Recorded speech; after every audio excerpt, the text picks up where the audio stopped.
Hey, good night, everybody. It's a little bit hazy. Let's see if I can clear this up a little bit. Oh, hey, hello. My phone has been through the gamut, and I've been through the gamut. We've all been through the gamut, haven't we? Tonight, first of all, I hope you all have a really great day.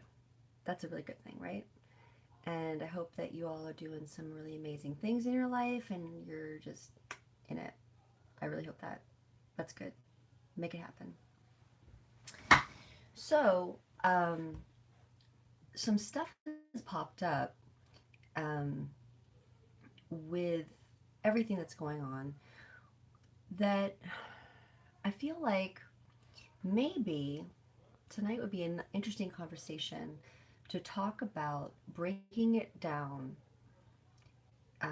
to very tangible words with trauma, with kids, and with big pharma. Hmm. Yeah. I'm gonna try to keep it funny and light because this is a heavy topic, and I tend to deal with a lot of different heavy topics. Um, I don't want to make anyone feel down, but there are some things that happen that we need to recognize. Very important. A lot of people will go through their lives just simply accepting trauma in their life and calling it familiar, and they get a very hard shell to deal with it. And because they create that hard shell and they familiarize it as they grow up, because they don't consciously deal with it, they end up passing the hot potato to the next generation, whether it's their kids. Let's talk about that. Big Pharma loves to work with the psychologists in gatekeeping. A friend of mine, not really a friend, not really a friend, an acquaintance that usually posts a lot of things that deals with social justice warriors and all kinds of like race baiting and all kinds of things like that. I kind of get tuned out of because that's just BS. Um, they posted the other day this really good article talking about trauma is what creates ADHD. And I was so happy that he posted that because at the end of the day, with kids, any kind of dysfunction that they're expressing is a mirror to what the parents are doing or what their environment is expressing. When you're in a very negative, toxic, intimate environment where families are the most hurtful and speaking the worst things into their children and exploiting their children in so many different ways and not creating a safe place for their kids, and yet they go out in public and they pretend on an image level that everything is fine, everything's perfect. It messes up the kids so badly of this uh, double-mindedness of like, wait a second, I know I'm feeling pain, I know this doesn't feel good, something bad's really happening to me, but these are people I'm supposed to trust, and if I tell anybody else, they're going to leave me because they're supposed to be the people that love me and they're creating a shelter for me and they feed me. If I say anything to anybody else about what's going on, I'll be completely lost. And everyone thinks on the outside that they're such great people that no one's going to listen.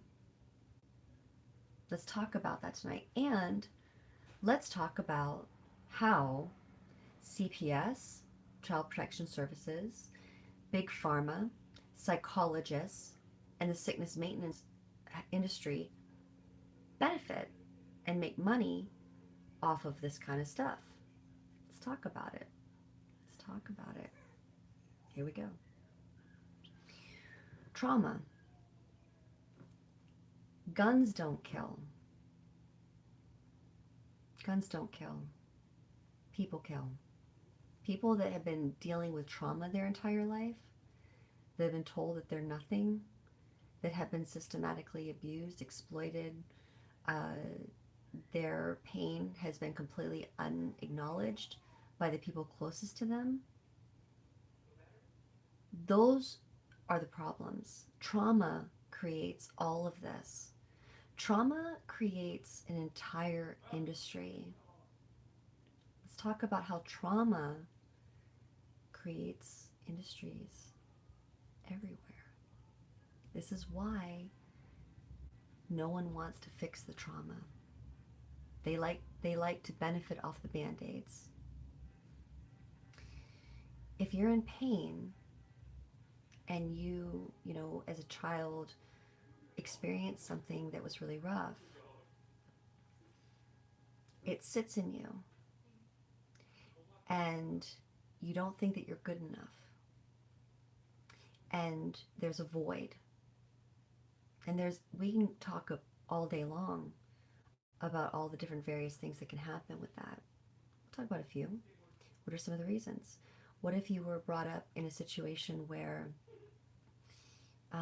you were in a war situation and your parents couldn't stay together and it was chaos and it was scary and someone told you that this was the enemy that made that happen? Well, you're going to hate that country.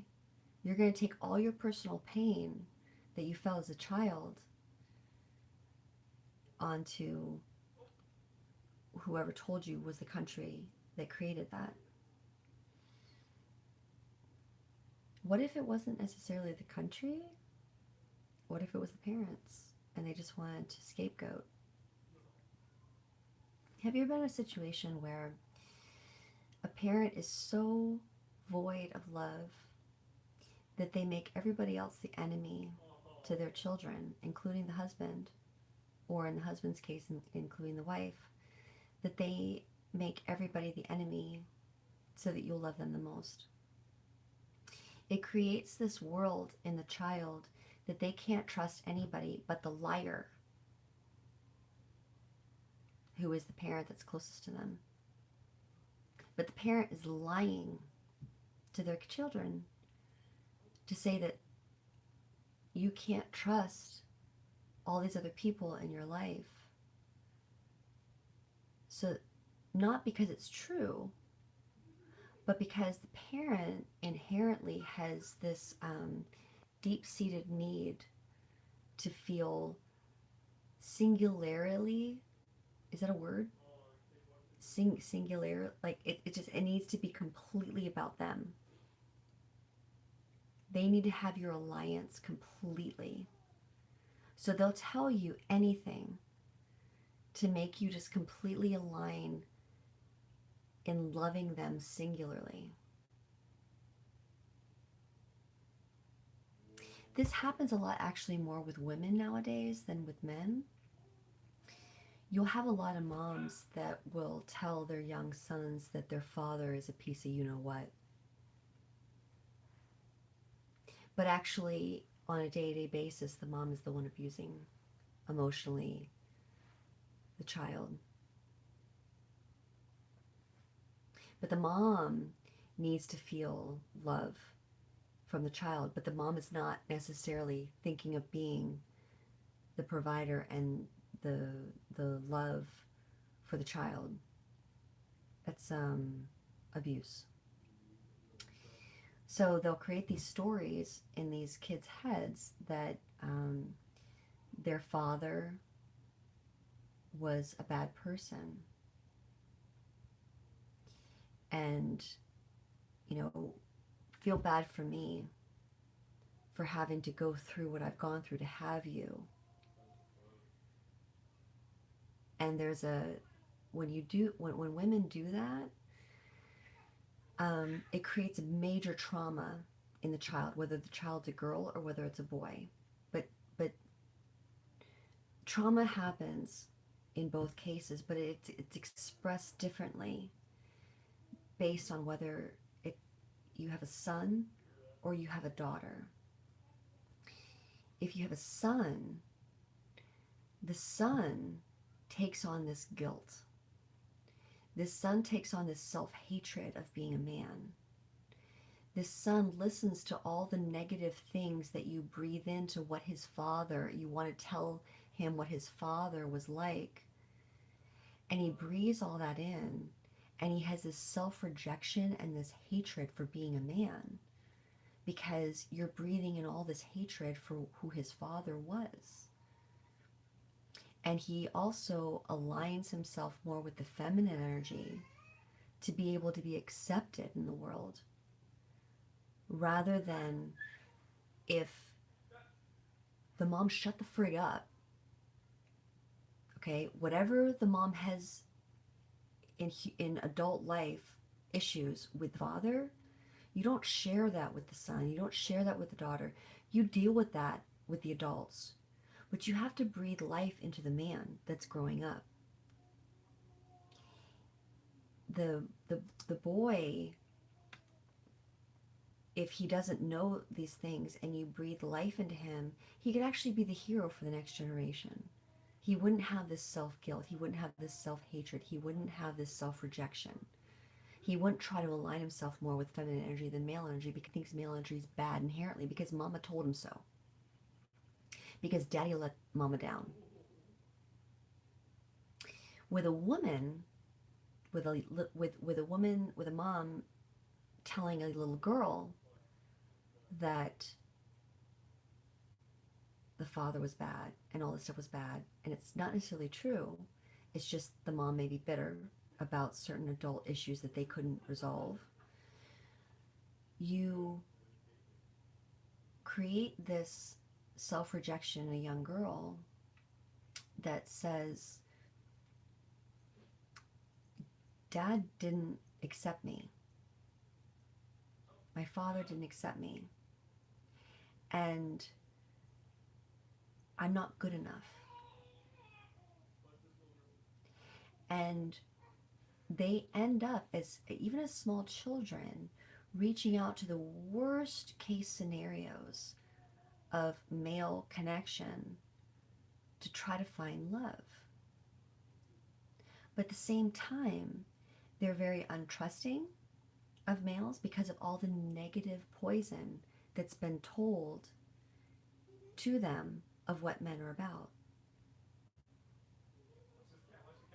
So we see this in society all the time with these single parents and very negative, nasty, bitter single parents that speak this kind of poison into their kids. But they don't want to take responsibility for the trauma that they create in their own children. With these single parents, they run to different men, and maybe sometimes the men take advantage of the small children. It happens. It happens a lot more than you think.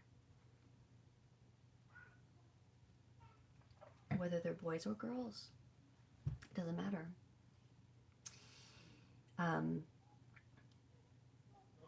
Fathers can feel helpless in all of this, and they check out, and so there's no one to protect. And the moms take on this like martyr situation because they want their kids to think that they're like God or something like that. But there's trauma. So once that's set in your heart, once that's set as a small kid, think about how that's expressed so many different times. Kids get addicted to drugs. Kids get highly sexual, very young, but they don't know what love is. They don't know what real connection in a positive way is. They just want to feel some kind of physical connection. But then it causes pain too when that physical connection ends up being hurtful. Or you get psychologists involved. Ooh, let's go there. hmm Let's go to psychologists. Psychologists, they're gatekeepers. Whether the high level, the high level, the high level psychologists, and I've known a few, they know exactly what they're doing. They're hypnotists. They don't really want you to know the source of your problem. They want you to divert into drugs or to cults or to all kinds of bullshit. The lower psychologists that go to college, like at some stupid community college or whatever, and they just want to get a paycheck, they have no idea what they're being taught is gatekeeping. They're clueless. They actually really think that they're doing something really good. And wait, I'm going to preface this with this because I do have a few friends that are amazing psychologists that get it, that have finally seen the game, and they're trying really hard to figure out how to navigate to get beyond that and really truly heal people. So you got that too. I got to preface that because I got to give a shout out to them. I don't know if they want me to say their names, so I won't. But if you listen, if you're hearing this, you know who you are. And I know that what you're doing is amazing. But that's a very big, exceptional situation. Most times, the psychologists, they want to make money. Well, they're not going to make money if you actually get healed, or they tell you something in one session that actually releases you from all kinds of BS in your life so that you can live free. They don't want that. They want to make money, so it needs to continue the sessions, and they also seem to have a connection with Big Pharma that, in conjunction with putting yourself on drugs, they make money. So put them on lithium. Put all these kids on lithium. In the last 3 generations,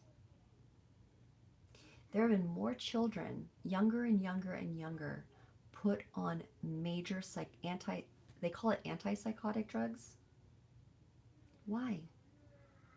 Because they're going through trauma. What is being revealed through Pedigate? What's being revealed through CPS? And all the amazing people that are exposing what's happening through child protection services, the sexual abuse, the trauma, selling children for money, emotional abuse, neglect, hateful words. If you go into any major city, and walk through the grocery store and listen to how some moms speak to their children. And you tell me whether or not kids are going through trauma or not.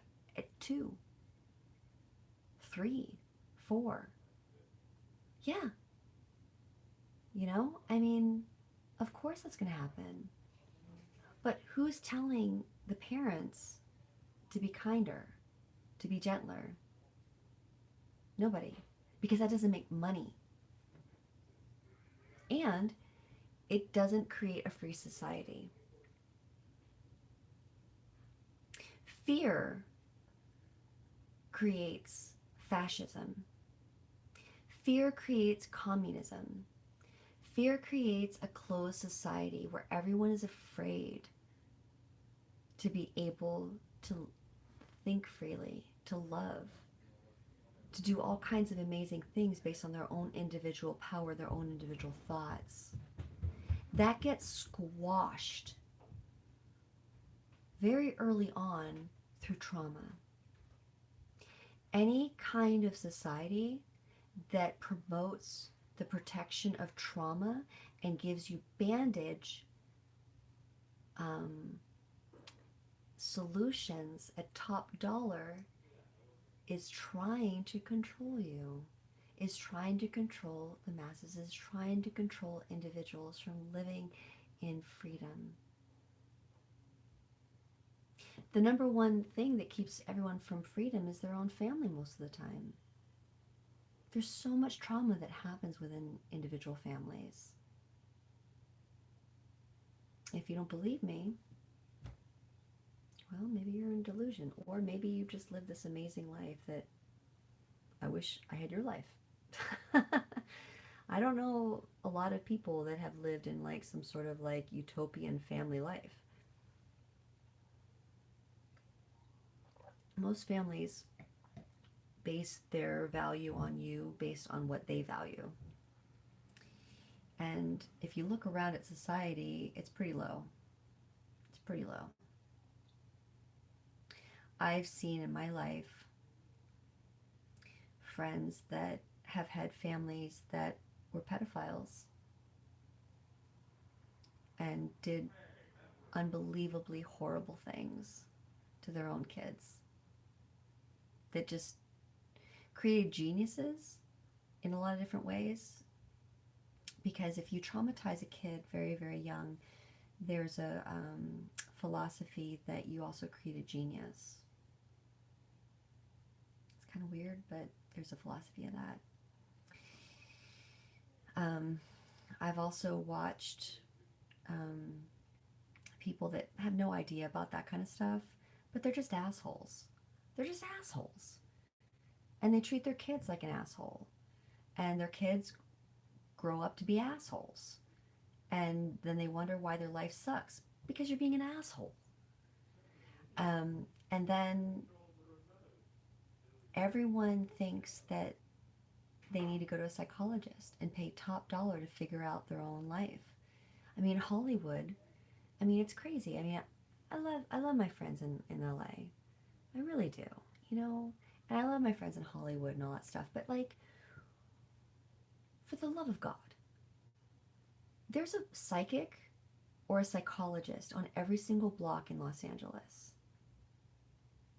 And all it creates is narcissism, and you're spending top dollar on drugs to check out and to also feel like you're your own God.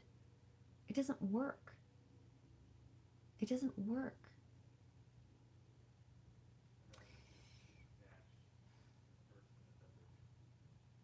Why is Afghanistan being protected? Why are the opium fields in Afghanistan being protected? Because it feeds trauma. You watch all these homeless people in every single city. You can go to any city in the country.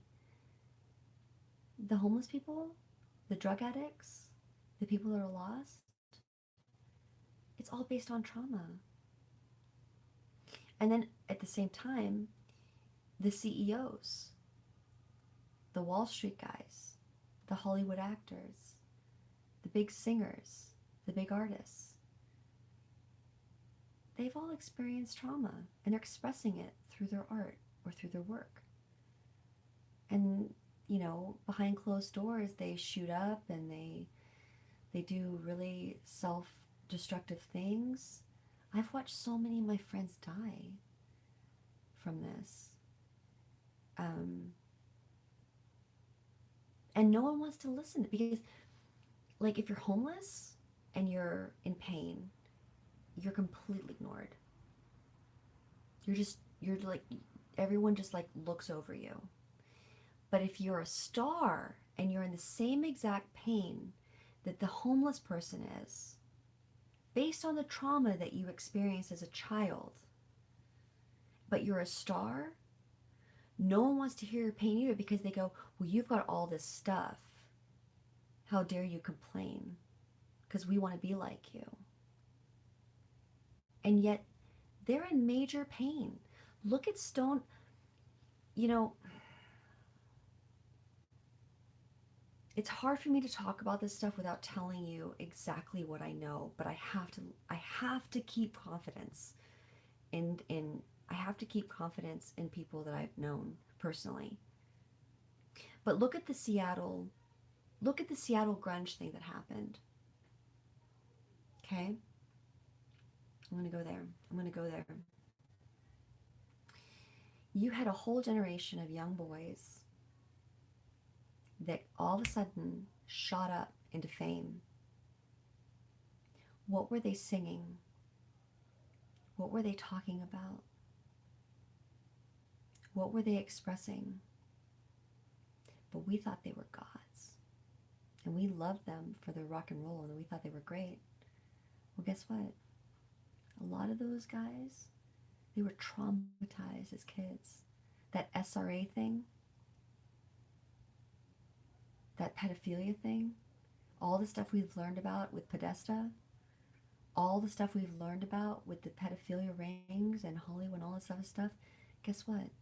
Those were the chosen boys to be the geniuses, to create change and culture in the masses, to retune for the worst.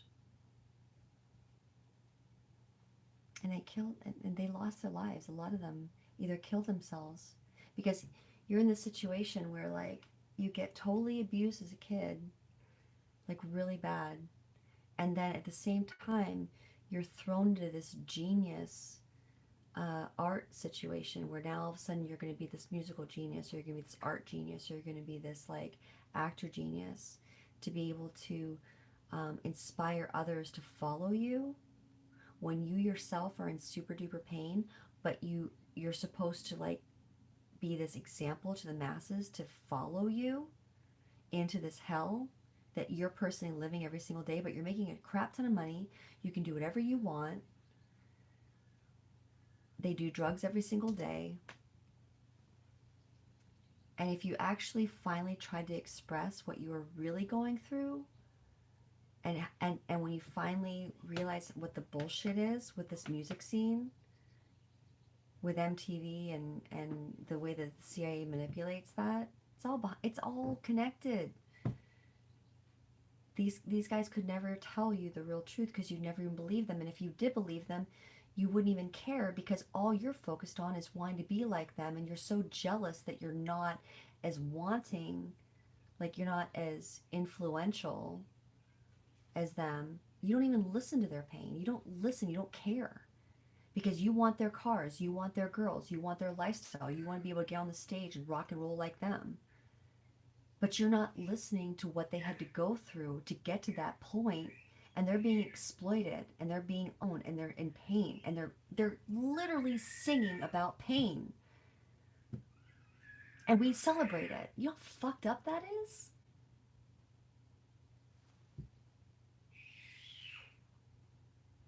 I say this because I've been friends with people on this level, and I've watched their pain. I've seen what they've had to go through.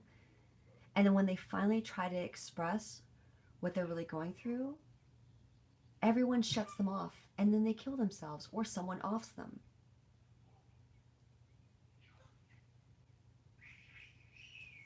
Trauma, children, big pharma, sex, drugs, and rock and roll. CIA's wet dream. Why do you think the Bushes have been focusing on the drug war for so long? Sex, drugs, and rock and roll. They make money off of it. Let's stop it. Can we stop it? Can we retune music? Can we retune art? Can we retune how we treat our children? Can we retune not feeding trauma and really push love? Can we retune so that we don't need psychologists? We've got family and friends. If you've got family and friends that really love you, you don't need some sort of like dystopic psychologist that really doesn't give a crap about you, that makes $300 an hour just listening to you talk about nothing, that they're never really going to tell you the truth about anything because they never truly want you to be cured, because if they make you cured, you're not going to have a patient. Do you understand?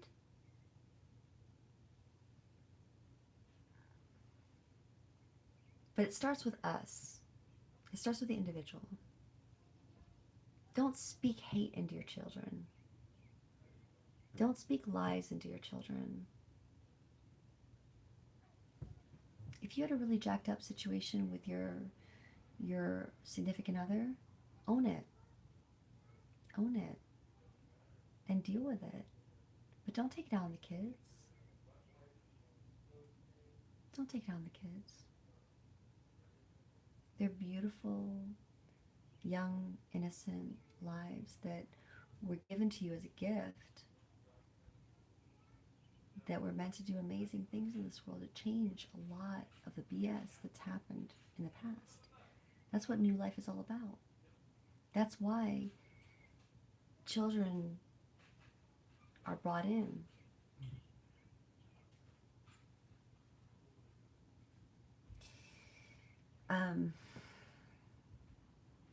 Most people don't want to think of those things as like satanic ritual abuse, but it is.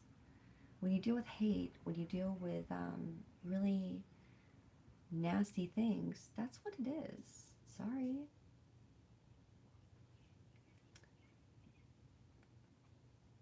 I don't know if I want to tell you the story. I don't know if I'm ready to tell you the story. I'm not ready to tell you the story. I will tell you that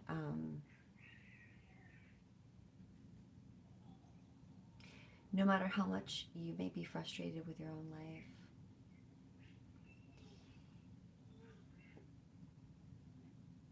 focus on the blessings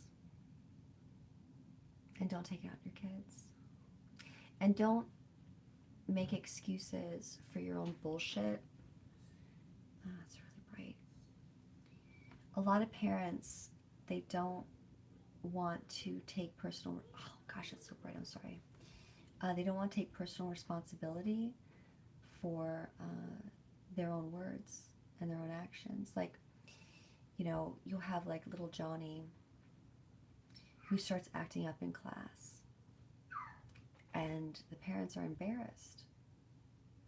You know, they don't want to look like they're bad people. But behind closed doors, they are constantly fighting and saying terrible things all the time. And little Johnny is listening to it, and when he goes to school, he acts out on it. Well, the teacher calls the parents and says little Johnny's acting up. And the parents go, oh, oh, oh, oh, how could our son be like that? Oh my gosh, we're such good parents and we don't understand how he could be like that, because you're fucking assholes. Okay? You're not honest and you're not real. You're assholes. And your kid doesn't have a fake filter at 6 or 7 or 8 years old. He's not a fake asshole yet. Okay? He's just expressing and mirroring what you guys do behind closed doors in the home. So what do? Are you going to throw little Johnny under the bus? Yeah, you are. Yeah, you are. Well, Johnny must be a problem. Oh, we need to get help for Johnny. We don't understand. Where did all this anger come from? It couldn't possibly be from us. There must be something wrong inherently with Johnny. Let's put him on a bunch of drugs. Really? You just sold your kid down the river. Yeah, you did. For your own image. Asshole.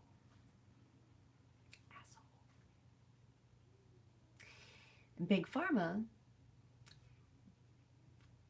totally banks on that. They bank on your image, on you preserving your image. And they know that you're going to do that. They know it. Because they're evil as hell. And they're like, you're going to bank on selling your kid down the river so that you can maintain your own image. So you put little Johnny on lithium. You don't change your actions. You don't do anything different, but he becomes the scapegoat of the problems. Trauma children, and big pharma. This happens all the time. It's a multi-trillion-dollar industry. You have children that are dealing with trauma from simple emotional abuse like that to high-level sex trafficking from the time they're 2 years old. And they're all thrown down the river to shut them up through psychology and big pharma.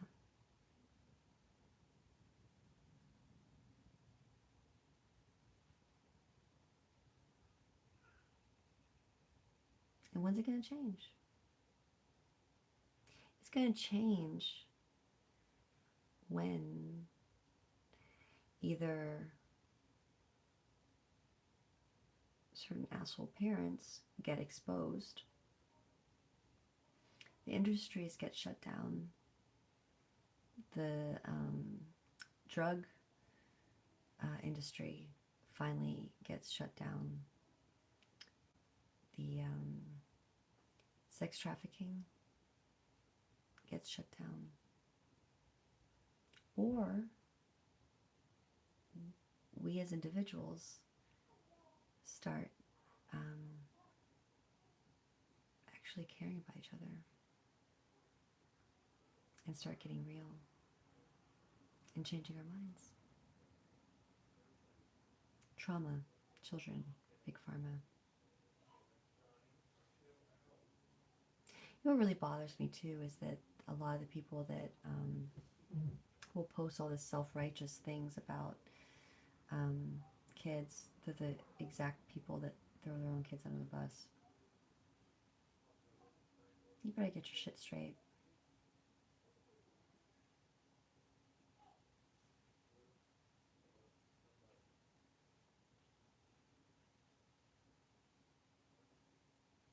Because people will grow up to become the shooters that you're all fearful of. Oh, that rogue shooter. Guns kill. Let's get rid of guns.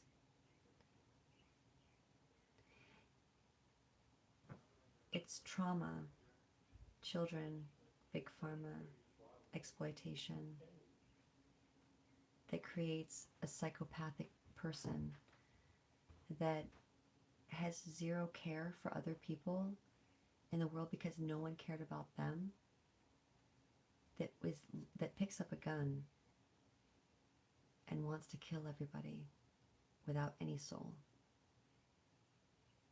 We better start looking at how we treat our children and how we treat each other.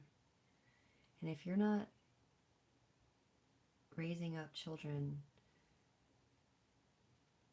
to value themselves, value love, value the connections in humanity, and you're exploiting them, and you're hurting them, and then you gaslight them, and then you throw them into a psychologist's room, and you put them on a bunch of drugs, and you don't change your behaviors towards them, which is very hurtful, yeah, by the time they're 18, they're going to want to pick up a gun and kill everybody.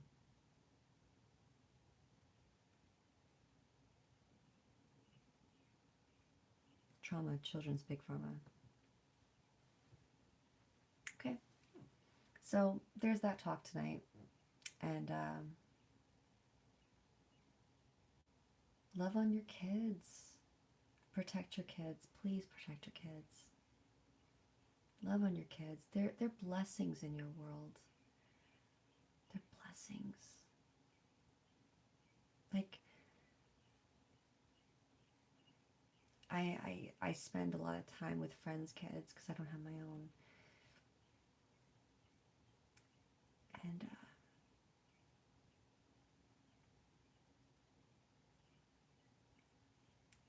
the innocence, sweetness,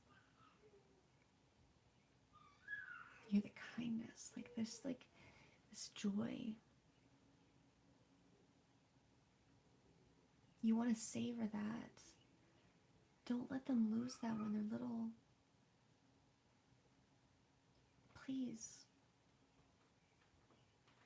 I had one niece.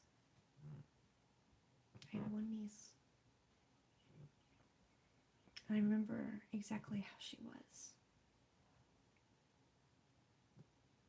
when she was little. And because of things that happened with her own parents, she lost it all because of that. Because of that crap. And I wish every day I could take that back. And I could remind her how she was before all of that. I'm sorry, it's tough.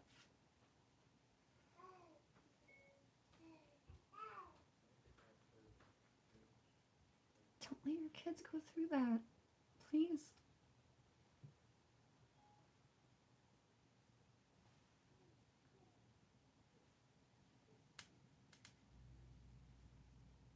I know most of you are pretty caring, but there's an underbelly of stuff that goes on that's really nasty, and I've been privy to it. I've seen it firsthand, and it needs to be talked about. It's real, and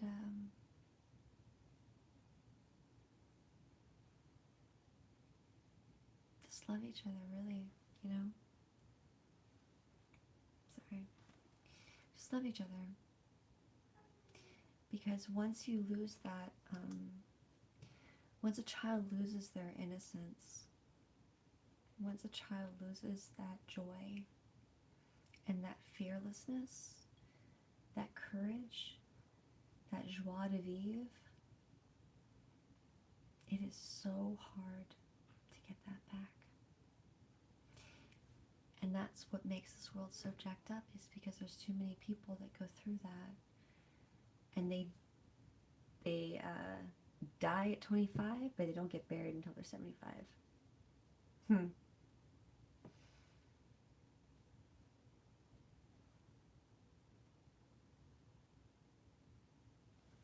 If I could take back everything that I've done in the last 12 years,